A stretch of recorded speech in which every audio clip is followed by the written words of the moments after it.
Gaming is a lifestyle, and many people may not see it that way, but that's just how the cookie crumbles, because so many people have made livelihoods off playing games on the internet, playing games and recording themselves playing games, or being so good at the games that they go to tournaments, beat everyone there, and are able to provide for themselves and their family. Gaming is a lifestyle because you go through so many things while you're gaming.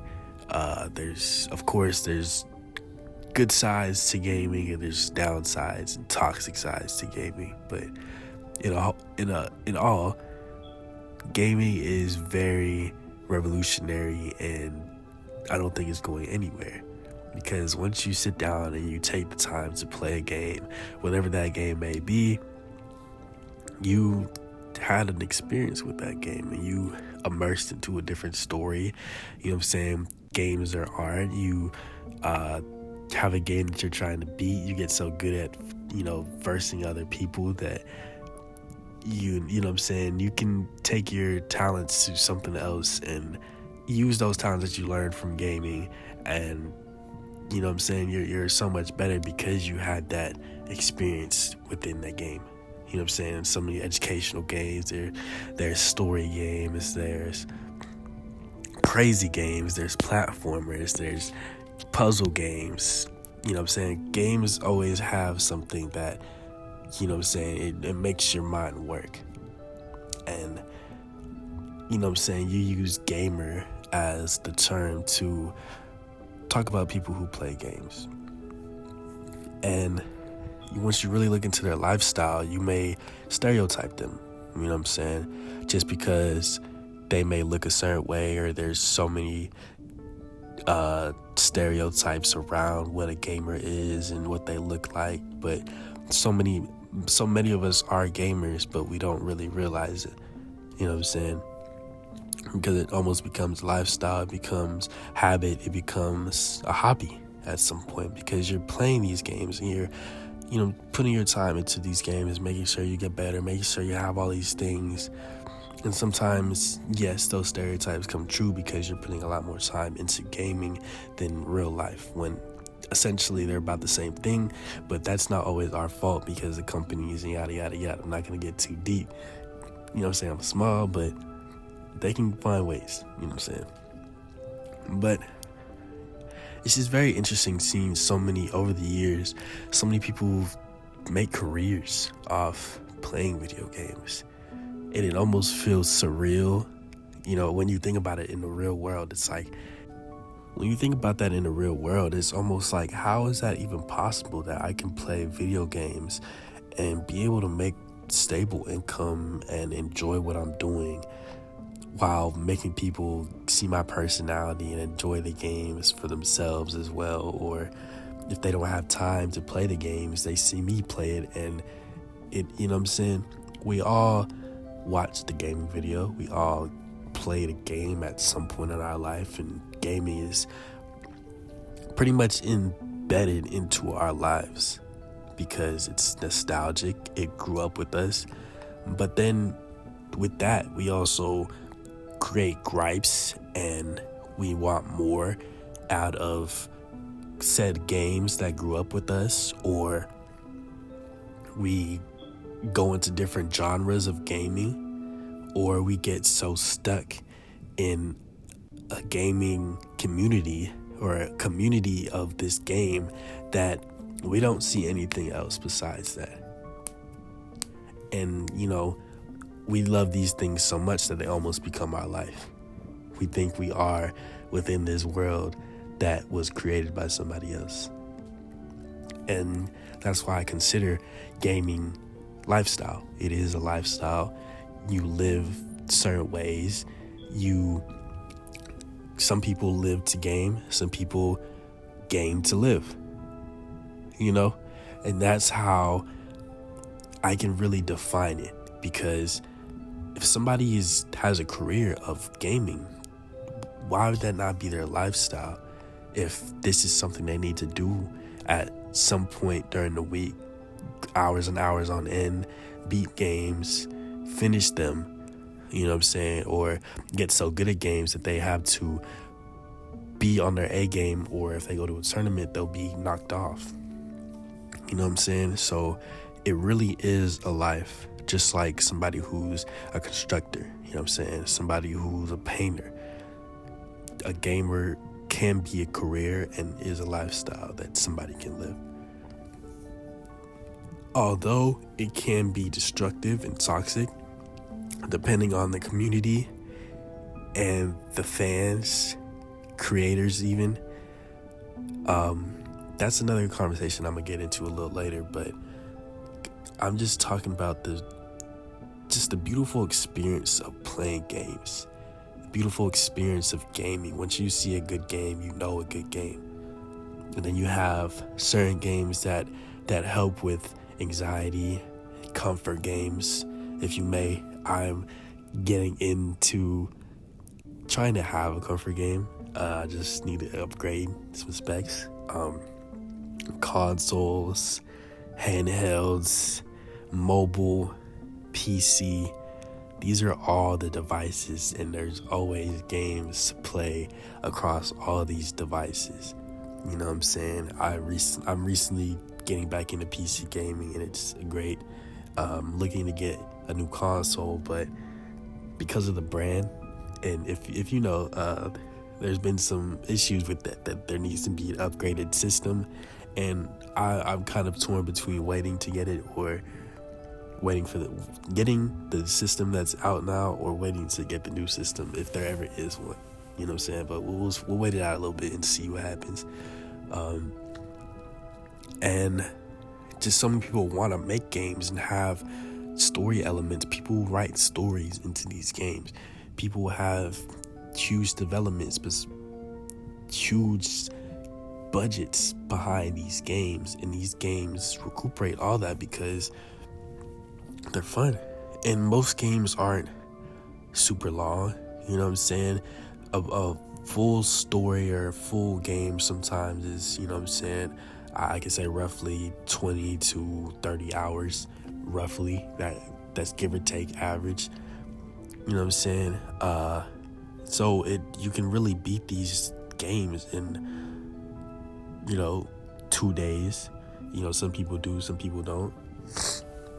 But it's all about, when you get a game, you tackle it at your own pace, because people have other things going on in their life. You know what I'm saying? So gaming is more of a hobby to some people, but gaming, a gamer is probably going to spend more time trying to beat the game out the gate, because it's either their job or they just want to do that. And then they'll go on to something else. People get so good at games that it's impossible to compete with them. And that's true. You know what I'm saying? And it also leads to toxicity, and the community can make or break somebody's impression of games and a specific game. And that's very true. It should not be like that. People should have their own head, but a lot of times people look to other people for, you know what I'm saying, a lot of other things, right? So what I want to get into before that, you know what I'm saying, back to the nostalgic thing. Like, so many of us grew up with gaming since we were wee little lads, little guys, playing these games, these tough games. People had so many different experiences, Atari, joysticks, GameCubes, cartridges. People had so many different experiences where a lot of people didn't have cloud saving. They had to, hurry up and beat everything in one go. Or, it was not, you weren't able to ever do it again because it's not saved. There's so many different experiences with gaming throughout all the years, and it's just so amazing and beautiful to see, how cinematic games can be now as well. How, vitalizing and revitalizing you can get a new whole, like a game that you played years ago. It gets a remaster, and it can reignite that flame that you had when you were a young kid playing this game. You know what I'm saying? It's nothing like it. You know what I'm saying?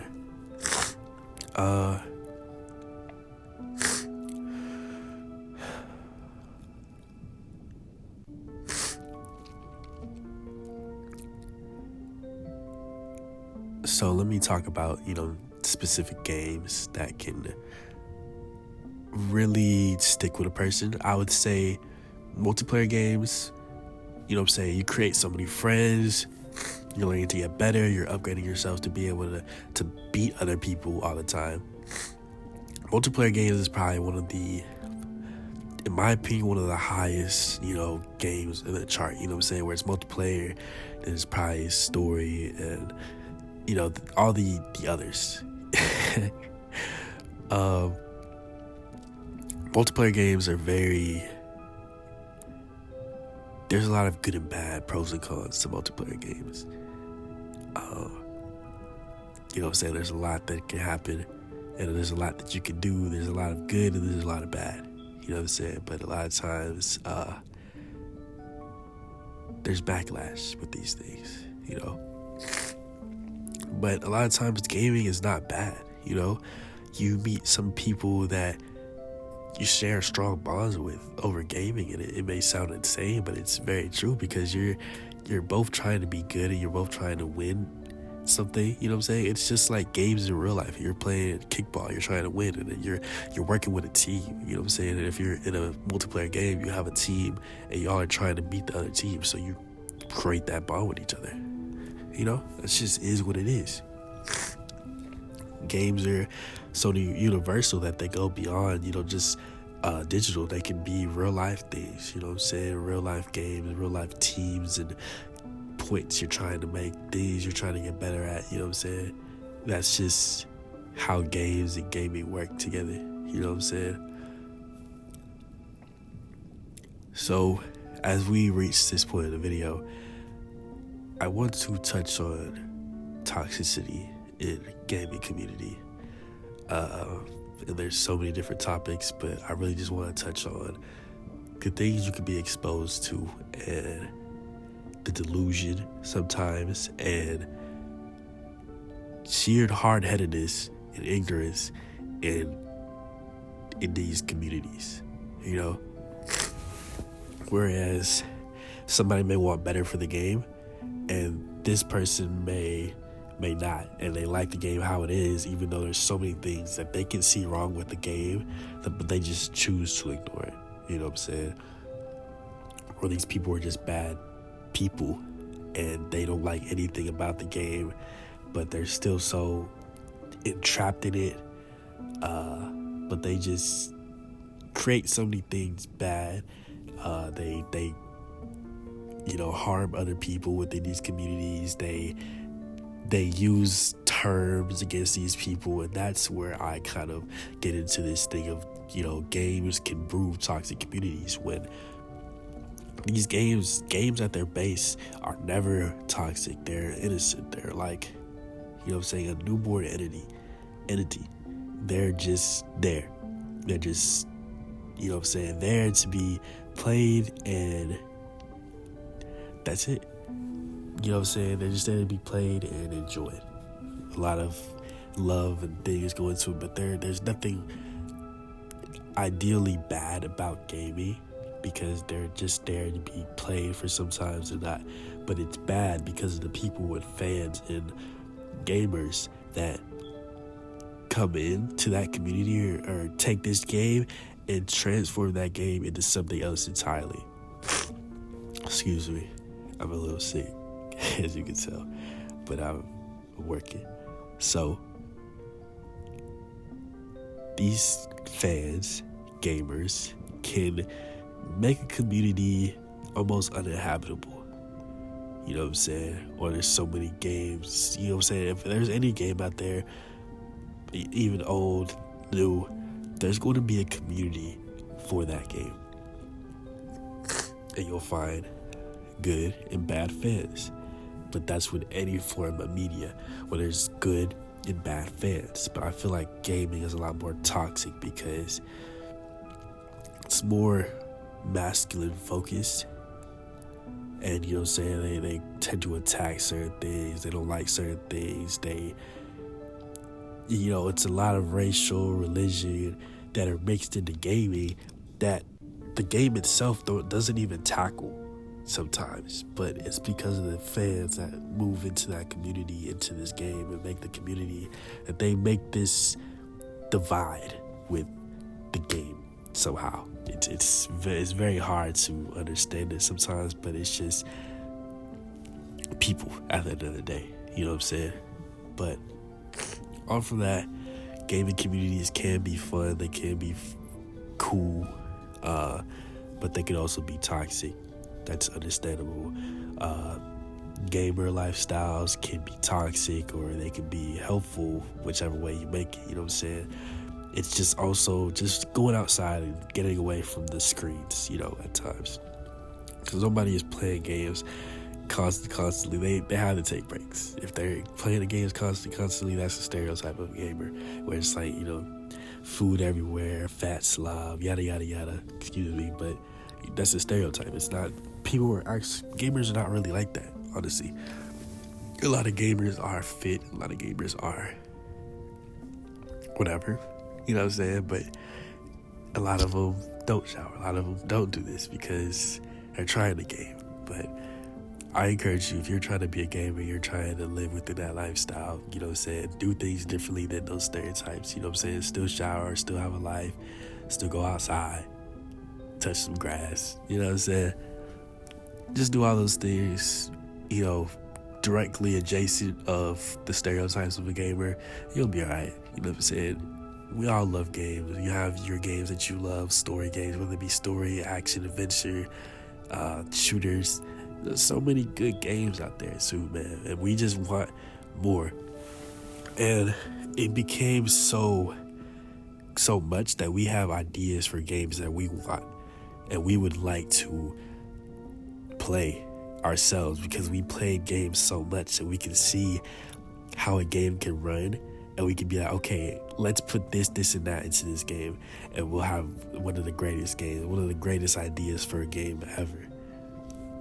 You know what I'm saying? And I love those ideas so much, but I just don't understand how these companies or these creators do not make these games, because I know the people out there can have these ideas too, but they just can't make them. I don't get it. It's all a business at the end of the day, but yada yada. Gaming's fun. Gaming's beautiful. Don't make it toxic. Live a life besides gaming. You know what I'm saying? That's one of the things I could say. It's not bad to have a gaming lifestyle if you're able to, you know, reap profits from it. It's not bad to have it if you don't reap profits. Just make it a hobby. Don't make it your whole life if you're not getting anything from it. You know what I'm saying? But, you know, I can't tell you how to live.